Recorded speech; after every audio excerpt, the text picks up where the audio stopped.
عزیز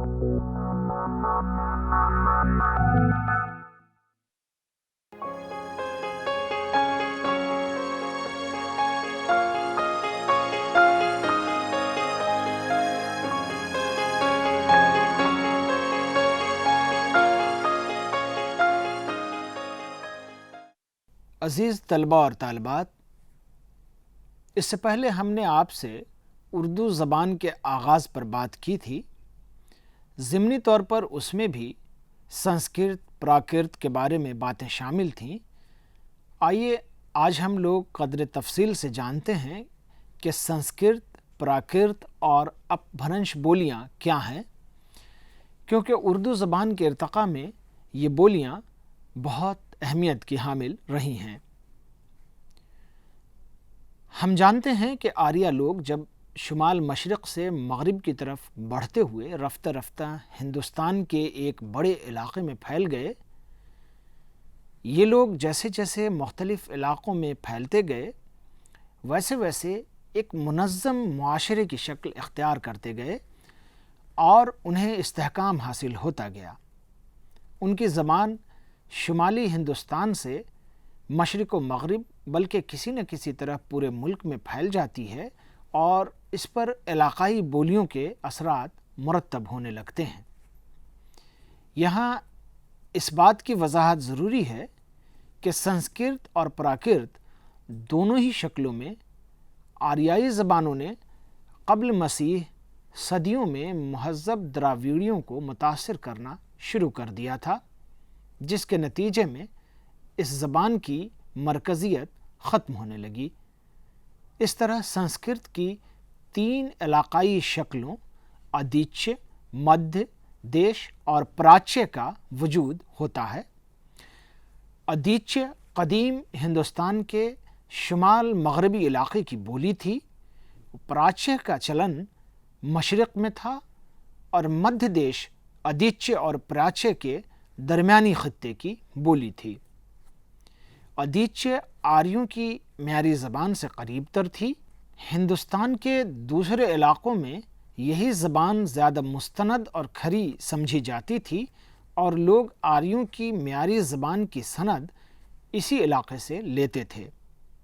اس کے مقابلے میں مدھیہ دیش کی زبان کا معیار نسبتاً کم تھا۔ یہ نہ تو اتنی معیاری سمجھی جاتی تھی جتنی کہ شمال مغربی ہندوستان کی زبان، اور نہ اتنی پست جتنی کہ مشرق یعنی پراچے کی۔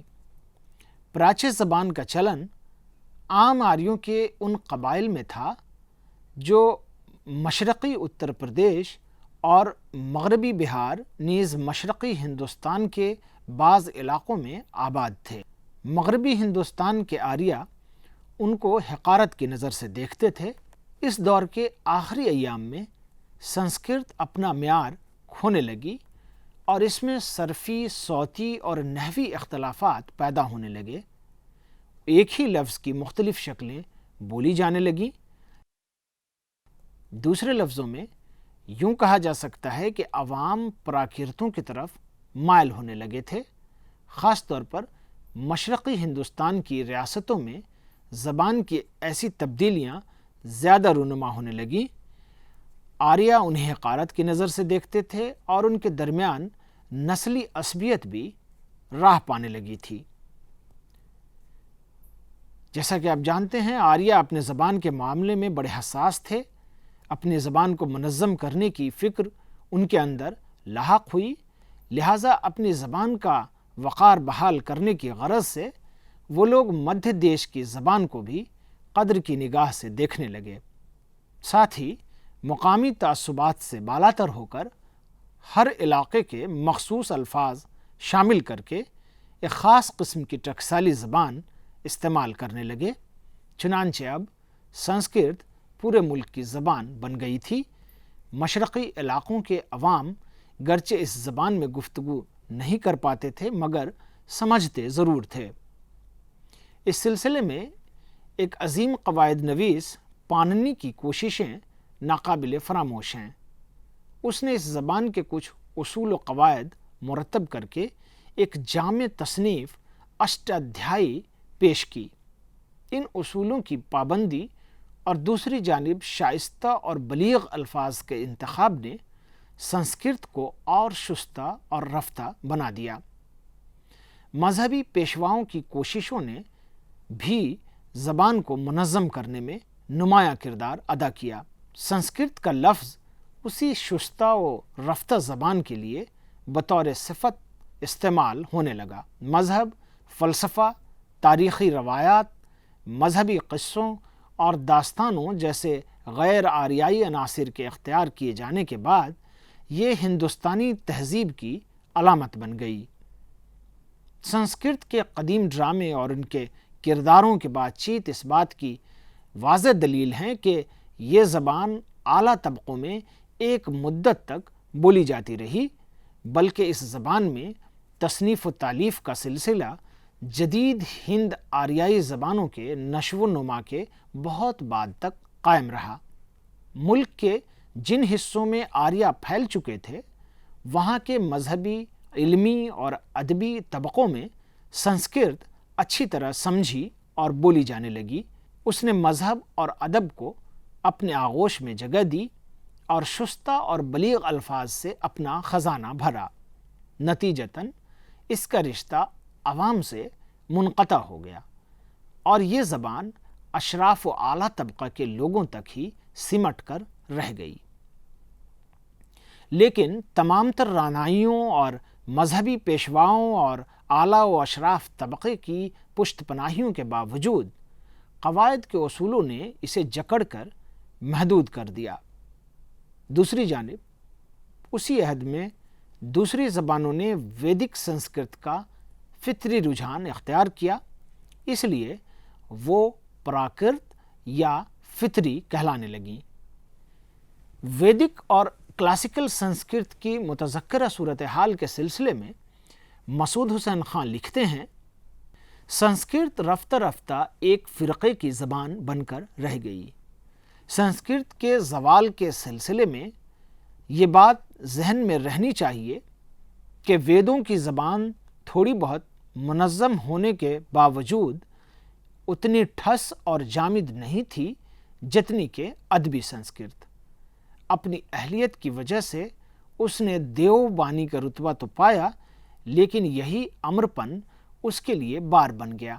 ادھر اس کی دوسری بہن جو رانی نہ بن کر عوام کی گود میں پلی، جس نے آریوں کے علاوہ غیر آریوں کو بھی سمیٹا، مروجہ زبان کی ماں بن بیٹھی۔ اس کا حوالہ پہلے بھی دیا گیا۔ یہاں یہ بات ذہن نشیں رہنا چاہیے کہ شروع سے ہی عوام کی ایک مخلوط زبان تھی جسے آریوں کی ابتدائی زبان سے موسوم کیا جا سکتا ہے۔ بعض لوگوں نے اسی ابتدائی زبان کو ویدک سنسکرت اور ادبی سنسکرت کی ماں تسلیم کیا ہے۔ ویدک سنسکرت بھجنوں اور مذہبی نوعیت کی نظموں کی زبان تھی، لیکن اس کے شانہ بشانہ عوام میں مختلف بولیاں بھی رائج تھیں۔ ادبی سنسکرت بھی انہی بولیوں میں ایک تھی۔ دوسرے لفظوں میں یہ کہا جا سکتا ہے کہ ہند آریائی کے اس ابتدائی دور میں سنسکرت کی ابتدائی شکل ایک پراکرت کی ہی تھی اور اس کے علاوہ بھی پراکرتیں رائج تھیں۔ ویدی سنسکرت ویدوں اور کلاسیکل سنسکرت ادبی تصانیف میں محفوظ رہیں، لیکن دوسری پراکرتیں شاید مناسب وسیلہ نہیں ملنے کی وجہ سے معدوم ہو گئیں۔ یعنی سنسکرت ویدک عہد کی ایسی پراکرت ہے جس نے مذہبی، علمی اور ادبی زبان کی حیثیت اختیار کر لی، جو دوسری پراکرتوں کو حاصل نہیں ہو سکی۔ اس طرح سنسکرت خواص کی تہذیب یافتہ زبان بن گئی اور پراکرتیں عوام کی فطری بولیوں کی حیثیت سے رائج رہیں۔ سنسکرت دنیا کا عظیم الشان تہذیبی سرمایہ بن گئی اور دوسری پراکرتیں کوئی اہمیت حاصل نہیں کر سکیں۔ لسانیات کا ایک اصول ہے کہ جب ایک زبان مردہ ہو جاتی ہے تو اسی وقت دوسری زبان کا نشو و نما ہوتا ہے۔ یعنی سنسکرت ایک جانب زوال پذیر ہوتی ہے تو اب پراکرتیں اپنا سر اٹھاتی ہیں، اور پراکرتوں کے وجود کے متعلق علماء کے درمیان اختلاف پایا جاتا ہے کسی کا ماننا ہے کہ پراکرتیں براہ راست سنسکرت سے پیدا ہوئیں، تو کسی کا خیال ہے کہ پراکرت کی حیثیت بالکل الگ ہے، بس اس نے سنسکرت کا اثر قبول کیا ہے۔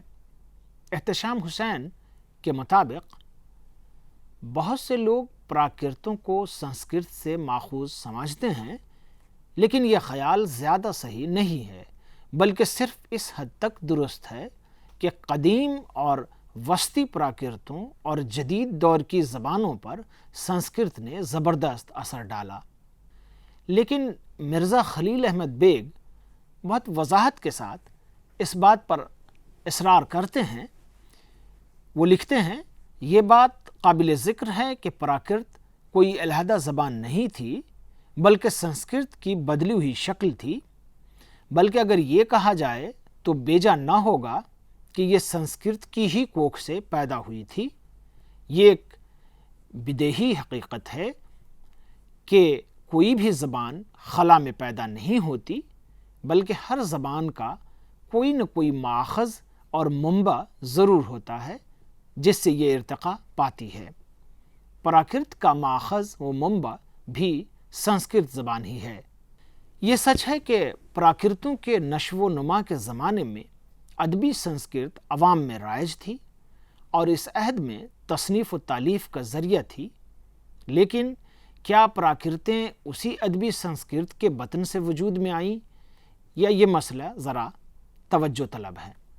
مسعود حسین خان نے اپنی تصنیف مقدمہ تاریخ زبان اردو میں اس عہد کی زبانوں اور بولیوں کا جو خاکہ کھینچا ہے، اس کو یہاں پیش نظر رکھنا مناسب ہوگا تاکہ ہند آریائی کی ابتدائی اور وسطی عہد کی الجھی ہوئی گتھیاں سلجھ سکیں۔ مسعود حسین خان کے مطابق پراکرتوں کا وجود ادبی سنسکرت سے نہیں بلکہ اس ابتدائی زبان سے ہوتا ہے جس سے ویدک اور ادبی سنسکرت بھی وابستہ ہیں۔ اس طرح پراکرتوں کے وجود پذیر ہونے اور ان کے نشو و نما کی کہانی کے ساتھ ساتھ ہم ہند آریائی کے وسطی عہد میں داخل ہو جاتے ہیں۔